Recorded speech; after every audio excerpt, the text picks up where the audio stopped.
그가 누구이기에? 라고 하는 주제를 가지고 8장 20절부터 시작되는 풍랑을 만난 제자들, 그리고 그 풍랑을 꾸짖어서 잠잠케 하신 사건을 우리는 살펴보았습니다. 초자연적인, 그러니까 하나님이 만드신 모든 피조물을 명하시고 다스릴 수 있는, 특별히 꾸짖다라고 하는 단어가 사탄에게 하셨던 말씀이에요. 그때 당시에 1세기는 이 물이라고 하는, 바다라고 하는 곳에는 귀신의 서식지라고 생각했어요. 그래서 물에 빠져 죽은 사람은 장례조차 치러주지 않았다라고 말씀을 드렸습니다. 그것을 한 번에 잠잠케 하신 예수님이 누구냐? 메시아임을 강조했고요. 두 번째는 이 데가볼리라고 하는 10개의 마을, 이방인의 마을입니다. 거기를 가셔서 군대 귀신 들린 자를 고쳐주시고 특별히 이 귀신들을 멸하신 그 내용들을 살펴보았습니다.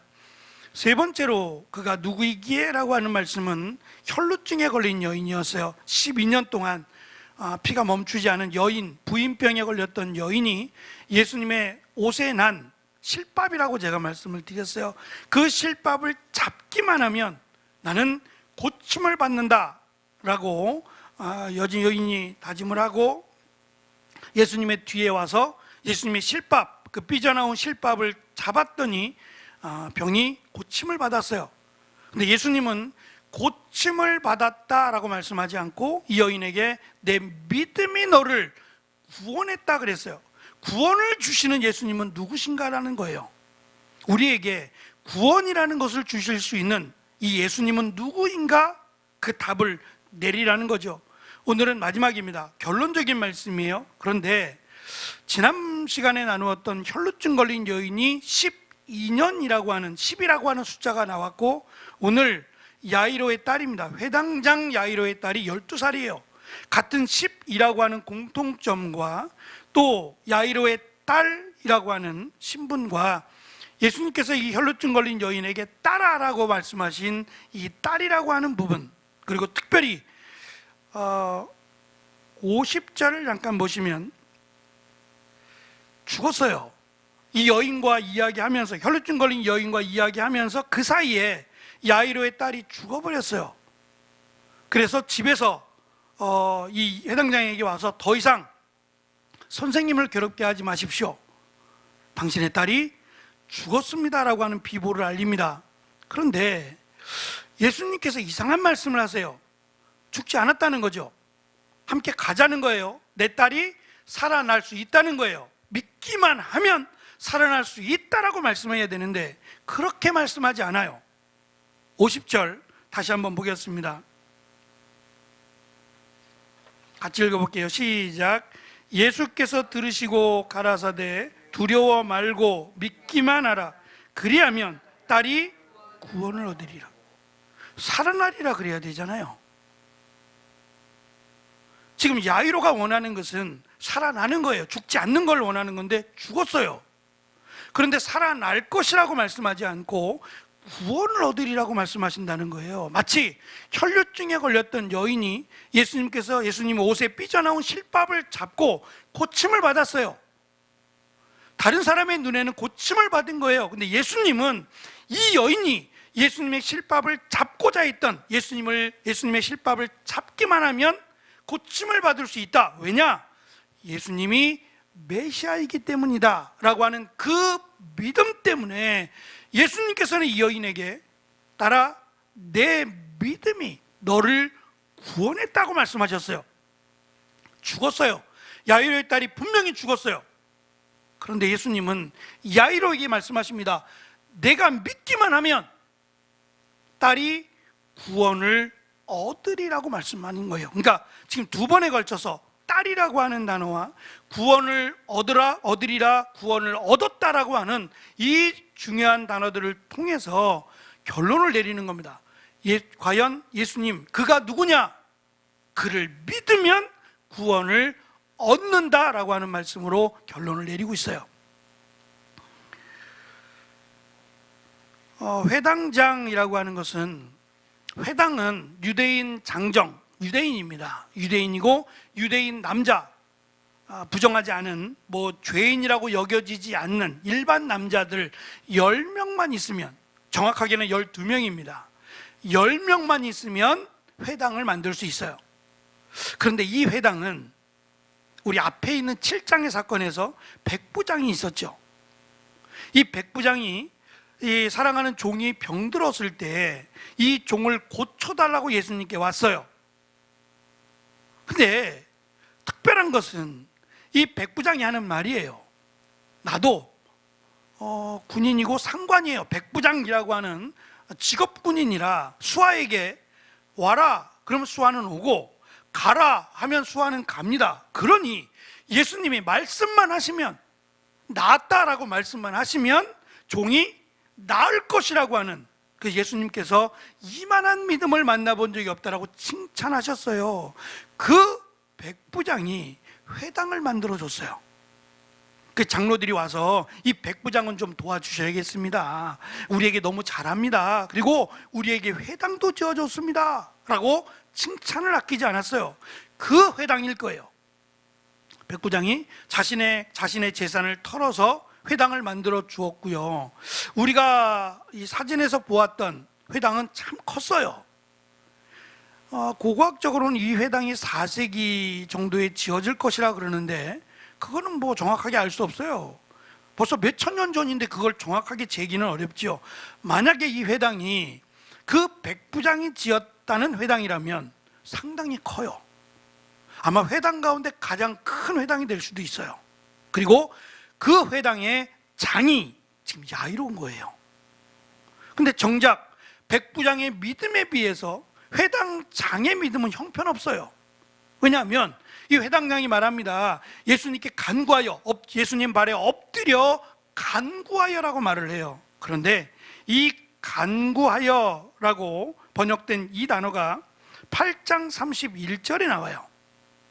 그게 뭐냐면 8장 31절은 귀신들이 예수님을 만나고 무적행으로 우리를 보내지 말라고 간구할 때 나오고요, 32절에 가면 우리를 돼지떼에 가게 해달라고 간구할 때 나와요. 그리고 또 한 번, 마지막 세 번째가 야이로가 간구할 때 나오는 거예요. 똑같은 단어인데 뜻은 뭐냐면 떼를 쓰다예요. 지금 야이로는 떼를 쓰고 있는 거예요. 내 딸을 고쳐줘야 됩니다, 내 딸이 죽으면 안 됩니다 라고 떼를 쓰고 있는 거지, 믿음으로 간구하는 게 아니에요. 백부장은 믿었어요. 예수님 말씀만 하시면 내 종이 살아날 것입니다 라고 하는 예수님을 메시아로 믿는 믿음이 있었어요. 그런데 정작 회당장인 야이로는 믿음이 없어요. 그래서 오늘 말씀의 시작을 보면 야이로가 예수님께 와서 이렇게 말을 하죠. 자기 집에 오시기를 간구하고 내 딸의 손을 얹고, 내 딸의 몸에 손을 얹고 고쳐주시기를 간구해요. 그러니 지금 야이로가 예수님을 찾은 것은, 예수님께 나와 엎드려 간구하며 떼를 쓰고 있는 것은 예수님을 메시아로 믿었기 때문이 아니라 예수님을 선생님으로 믿고 예수님은 능력이 있다, 이 정도까지만 알고 고쳐달라고 떼를 쓰는 거예요. 그래서 50절에 가면, 49절에 보면 회당장의 집에서 사람들이 와서 이렇게 말합니다. 선생님을 더 이상 괴롭게 하지 마십시오. 이들이나 회당장이나 똑같아요. 예수님을 선생님 정도로, 병 고치는 능력을 가진 선생님 정도로 예수님을 믿었다는 거예요. 안타까운 것은 예수님께서 이 회당장 야이로의 떼를 쓰는 간구를 들으세요. 책망하시는 게 아니라, 야, 너는 회당장이면 어찌하여 이렇게 믿음이 없느냐 라고 책망하시지 않고 그의 떼쓰는 그 모습에 딸을 사랑하는 아버지의 마음을 예수님이 아시고 배에서 내리셨다 그랬어요. 배에서 내려서 회당장의 집으로, 회당장 야이로를 따라서 가고 계셨어요. 그때 이제 중간에 우리가 띄어서 읽었죠. 그 띄어 읽은 부분이 혈루증 걸린 여인 사건이에요. 이 여인 때문에 약간 지체하게 됐어요. 그냥 예수님의 옷을 만지고 예수님의 능력이 나갔고 그 실밥을 만진 이 여인의 믿음으로 병이 났어요. 아주 잠깐 사이에 일어난 일이에요. 그리고 이 여인은 이제 돌아가려고 했어요. 근데 예수님이 누가 내 옷을 만졌느냐라고 말씀을 하셨어요. 제자들이 아니 이렇게 사람이 많은데 서로 밀치고 밀리는데 그까지 예수님 깨끗한 옷도 아니고 명품도 아니고 다 떨어진 그 옷을 조금 만졌다고 아니 누가 내 옷을 만졌냐고 하십니까? 라고 오히려 예수님께 핀잔의 목소리를 베드로가 했어요. 예수님이 능력이 나에게서 나갔다 그랬어요. 그 소식을 들었던 여인이 돌아서 예수님 발에 엎드려서 얘기합니다. 제가 만졌습니다. 제가 예수님의 삐져나온 실밥을 만졌습니다. 왜 만졌는지, 그리고 만지고 나서 어떻게 됐는지를 이야기하는 그때 야이로 회당장 야이로의 집에 사람들이 와서 말합니다. 비보를 전하는 거예요. 딸이 죽었습니다. 회당장 야이로의 집이 얼마나 먼지는 모르겠어요. 지금 예수님이 가고자 하는 그 거리가 얼마나 되는지 모르지만 야이로의 생각은 그럴 거예요. 조금만 더 일찍 갔더라면, 조금만 더 서둘렀더라면 내 딸이 죽지 않았을 텐데 라고 하는 안타까움이 있었을 거예요. 한편으로는 이 여자 때문이야. 이 여자만 만나지 않았으면, 이 여자가 예수님 앞에서 시간을 끌지만 않았더라면 내 딸이 나았을 텐데 라고 야이로는 생각했을 수 있어요. 그런데 예수님은 분명히 죽었어요. 끝났잖아요. 가야 될 이유가 없어요. 죽었는데요. 죽었는데 예수님이 왜 가시려고 해요? 안 가도 되잖아요. 그런데 예수님은 야이로에게 가자는 거예요. 집을 향해 가자라고 말씀하는 겁니다. 이유가 있어요. 그 이유는 믿으라는 겁니다. 죽었지만 믿으라는 거예요. 뭘요? 첫째는 살아날 것을 믿으라는 거예요. 죽었는데 살아날 것을 믿으라는 거예요. 아멘이세요?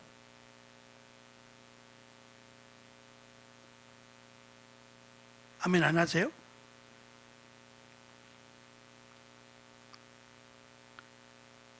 아니 살아났잖아요. 살아났잖아요. 그러니까 살아날 것을 믿으시냐고요.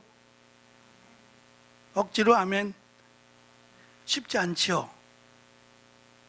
요한복음에 보면 사랑하는 이라고 표현되는 나사로가 있네요. 이 나사로는 사실 마르다의 집이라고 소개되니까 마리아가 첫째고, 그 다음에 마르다가 첫째고, 그 다음 마리아고, 그 다음 막내가 나사로가 돼야 돼요. 오랍이라고 하는 말은 위에도 될 수 있고 밑에도 될 수 있는 말이에요. 누이라는 말도 마찬가지예요. 손 윗 누이가 되거나 손 아랫 누이가 될 수도 있어요. 누나 그러면 위에죠. 근데 누이라고 하면 아래 사람을 높여서 부르는 말이에요. 오라비도 마찬가지예요. 오라버니는 위에 사람을 오라버니라고 부르고, 오라비는 아래 사람, 아래 동생을 높여서 부를 때 오라비라고. 맞을 건데 한글이 그래요. 사전을 나중에 찾아보시면 그렇습니다. 그러니까 오라비라고 하는 말은 오라버니와 달라요. 아래 동생이에요.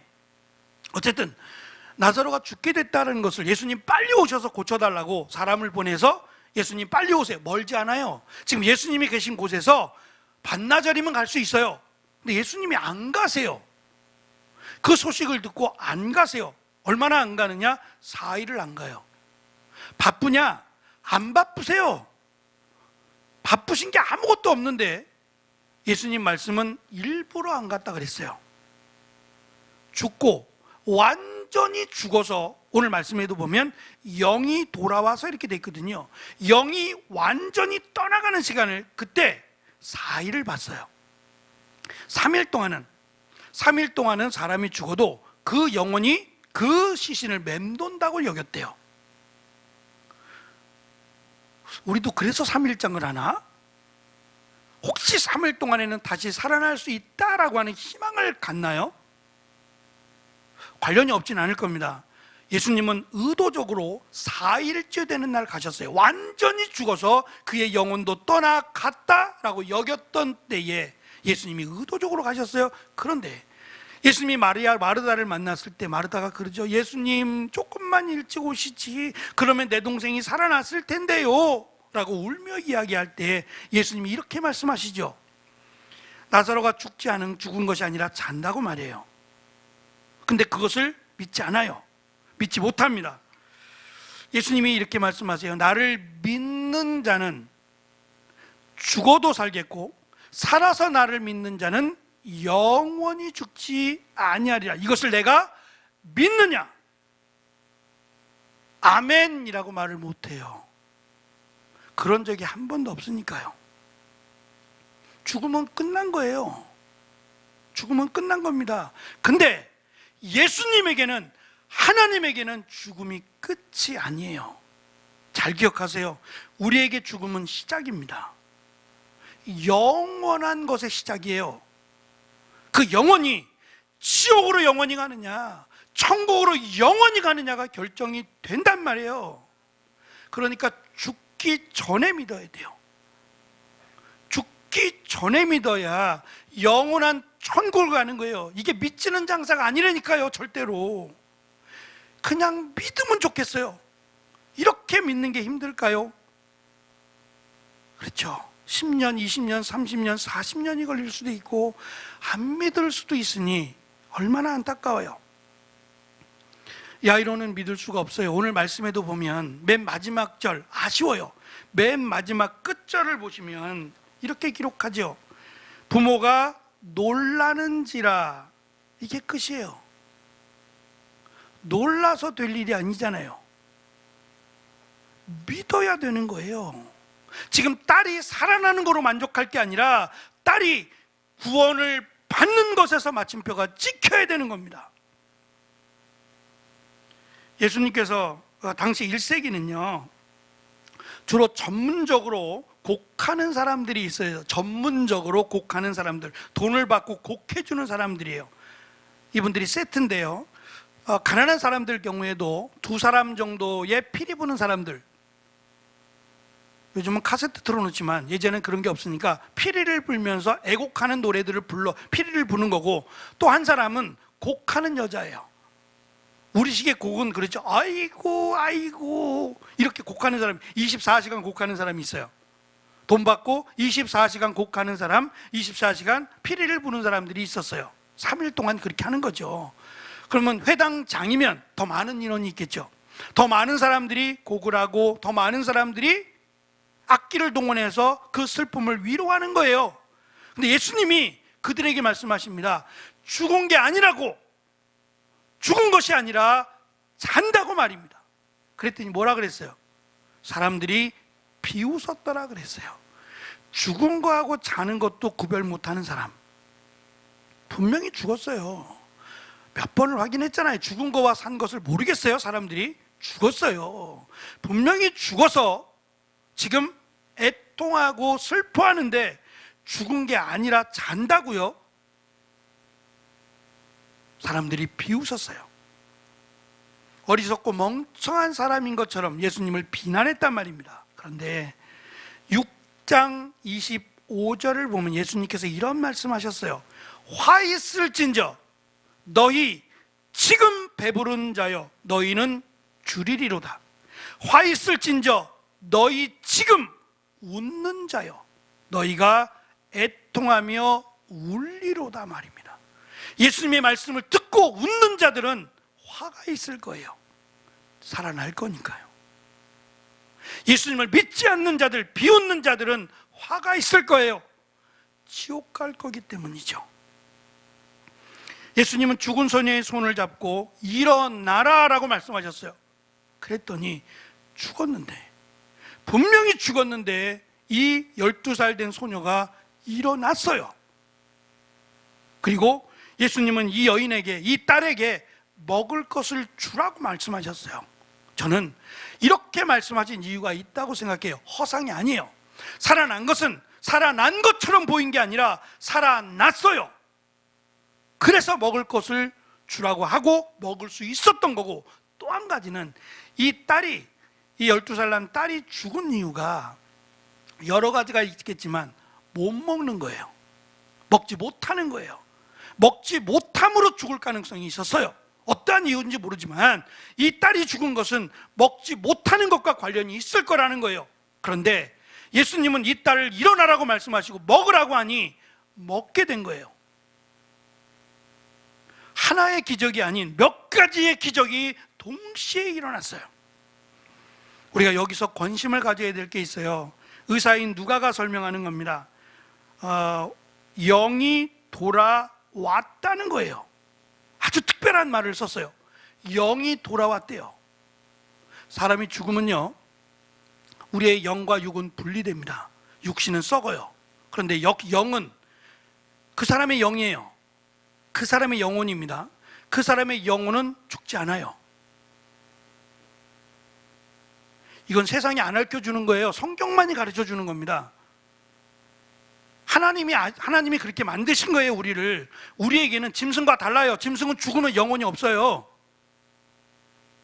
예? 천국 가서 못 만나요. 상관이 없어요. 그러니까 짐승은 영혼이라는 게 없어요. 죽으면 끝이에요, 그냥.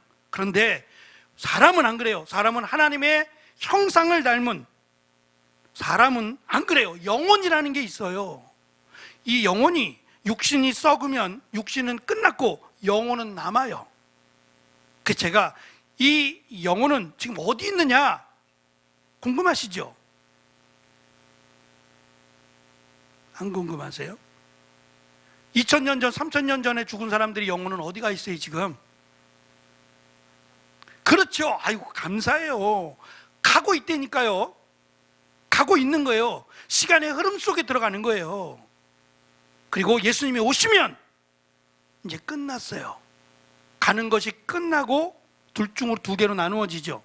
천국으로 가거나 지옥으로 가거나 둘 중으로 딱 나눠지는 거예요. 그래서 영혼은, 그 사람의 영혼은 남고 예수님이 오시면 육신과 영혼이 합해진다 그랬죠. 다시 살이 만들어져요. 살이 만들어져서 영혼과 육신이 합해져요. 썩지 않는 육신이에요. 이 육신이 천국으로 가거나 지옥으로 가거나 둘 중에 하나로 결정이 된단 말이에요. 근데 이 육신은 죽어서 썩기 시작했어요. 근데 예수님이 말씀하시자 영혼이 육신으로 들어왔어요. 들어오고 육신도 다시 전처럼 회복이 되었어요. 정말 불가능한 일이 이루어졌어요. 이걸 누가 믿겠냐고요. 그래서 예수님은 누구에게도 이야기하지 말라 그랬어요. 왜냐하면 예수님은 이것을 위해서 오신 게 아니에요. 그럼 왜 이것을 보여주셨냔 말이에요.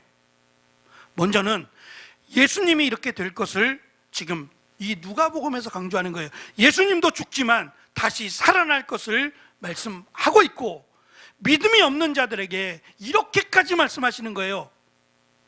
죽지 않는다고 말입니다. 우리가 죽는 것은 죽는 게 아니라 자는 거와 같다고 말입니다. 중요한 것은 이게 아니라 이 딸도 20년, 30년? 아니다. 적어도 40년, 50년 뒤에는 죽었을 거예요. 지금까지 살아있진 않을 거 아니에요. 죽었다가 살아났어도 이 딸도 언젠가는 죽습니다. 나사로도 살았어요. 그러나 나사로도 언젠간 죽어요. 잠시 살아난 것뿐입니다. 우리가 원하는 것은 잠시 살아나는 것만이 아니라 영원히 사는 걸 원하는 겁니다. 그것은 예수님을 믿는 자에게 주시겠다는 거예요. 다시 살아난 것도 은혜입니다. 은혜예요. 이렇게 예수님이 살리심으로 말미암아 예수님이 누구라는 것을 보여주시는 거예요. 이 정도 되면 예수님을 믿어야 됩니다. 귀신을 쫓아낸 것, 혈루증 걸린 여인을 고친 것, 이것만 가지고도 예수님을 믿을 수 있어야 돼요.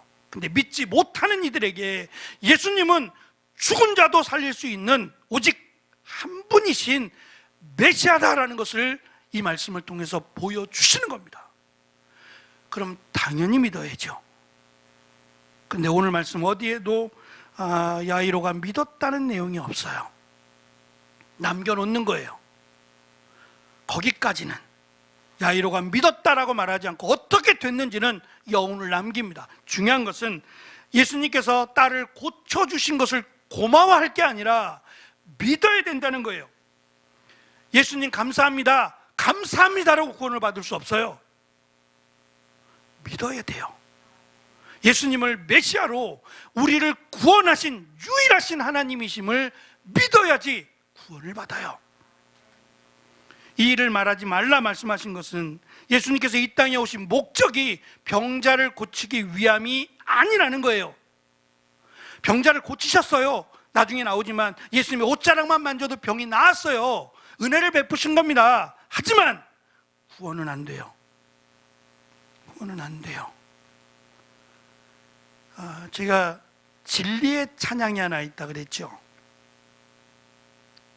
부르의 명곡과 같은 진리의 찬양이 있다 그랬어요. 혹시 기억나세요? 돈으로도 못 가요. 하나님 나라. 진리의 찬양이라 그랬어요. 돈으로 못 갑니다. 그 어떤 권세를 가져도 못 갑니다. 얼굴이 예뻐도 못 가고요. 지식이 뛰어나도 못 가요. 어떻게 가요? 예수님을 믿음으로만 가요. 오늘 우리가 드렸던 예수라고 하는 예배 전에 드렸던 찬양이요. 예수님을 부르기만 해서도 못 가요. 예수님을 믿으면 구원을 받는다? 맞지만 틀릴 수도 있어요. 내가 믿는 예수님이 누구냐에 따라. 내가 믿는 예수님은 우리를 죄로부터 구원하신 하나님, 오직 한 분 메시아이심을 고백할 수 있어야 구원을 받아요. 예수 1000번을 부른다고 구원받지 못할 수 있다는 것을 우리는 기억해야 합니다. 예수님을 메시아로 우리를 죄로부터 구원하신 오직 한 분 하나님이신 예수님으로 믿어야 구원을 받습니다. 저는 끝으로 예수님을 메시아로 믿었던 한 사람, 서울대 의대를 나왔어요. 그리고 아산병원의 외과 의사를 지내던 한 사람의 영상을 잠시 보여드리려고 합니다.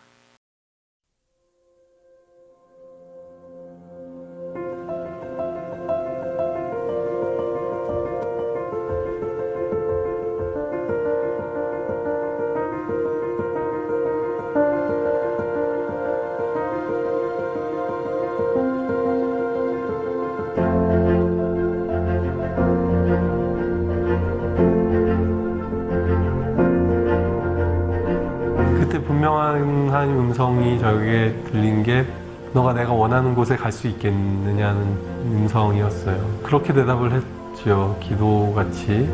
주님이 함께 하신다면 어디든 갈 수 있을 것 같습니다. 예수님이 저희 마음에 확신을 주셨고, 그리고 저희 남편 마음에 확신을 주셨고, 그 결정이 너무 기뻤기 때문에 어느 길로 가든 돌아가는 것 같아도 거꾸로 가는 것 같아도 예수님만 따라가면 하나님께로 가는 그 길이니까. 네.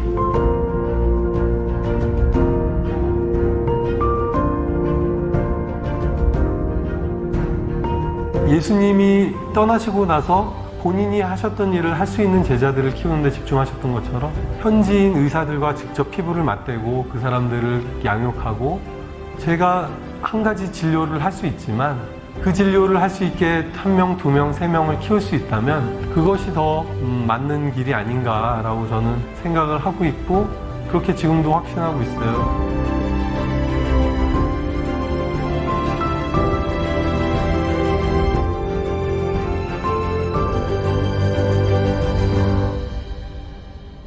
어느 날 몸이 좀 불편한 것을 발견을 했고, 괜찮겠지 하다가 통증이, 이제 발의 통증이 너무 심해져서 한국 가서 좀 치료를 받아야겠다 해서 한국을 갔는데, 병원 가서 파킨슨이라는 걸 알게 됐죠. 네.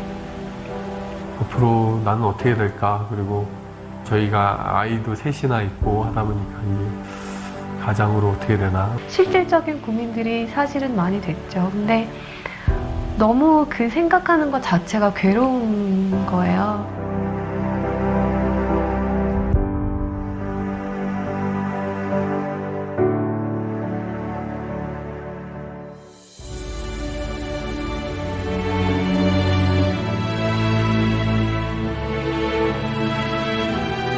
아침에 산책을 갔는데 소나기가 쏟아지는 거예요. 그래서 이 나무가 막 우거져 있는 곳이 있어서 너무 비가 갑자기 오니까 거기를 잠깐 들어갔었죠. 잘 됐다 하고 서 있는데 하나님이 주시는 말씀이 비가 쏟아진다고 집으로 가지 않아도 돼 라는 마음을 주시는 거예요. 그래서 갑작스런 그런 일을 당한다고 해서 돌아갈 필요 없고, 그때 피할 수 있는 길을 내시는 게 있구나. 눈을 감고 기도를 하는데 하나님이 갑자기 환상을 보여주시는 거예요. 되게 천진난만한 표정으로 애기같이, 정말 애기처럼 예수님 품에 이렇게 안겨가지고 예수님이 어디론가 걸어가시는 환상을 보여주셨어요. 예수님 발에서는 피가 흐르고 있었고 저는 너무 행복하게 안겨서 가는 거죠. 그때 다시 알게 됐어요. 아, 성교가 내가 하는 게 아니었구나, 진짜로.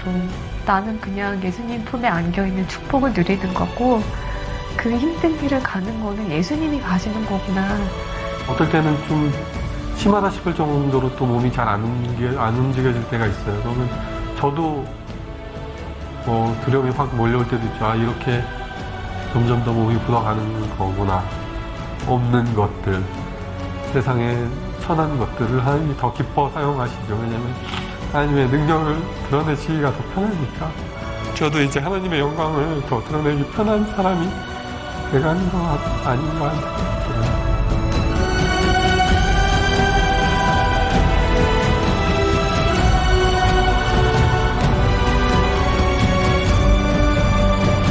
선교사가 되라는 얘기는 아닙니다. 이분은 이렇게 고백을 하고 살고 있고, 적어도 내가 예수님을 메시아로 믿는다면 그 믿음의 삶을 좀 보여야 되지 않을까? 이 세상의 가치가 아닌 하나님의 나라의 가치의 소망을 두고 살아가야 되지 않을까? 하나님은 나에게 무엇을 원하실까? 내가 어떠한 삶을 살기를 원하실까를 생각해야 되지 않나? 라고 하는 결론에 이르렀습니다. 하나님 앞에 설 때까지 부끄럽지 않은 주님을 향해 나아가는 귀한 우리의 인생이 되기를 간절히 축원합니다. 기도하겠습니다.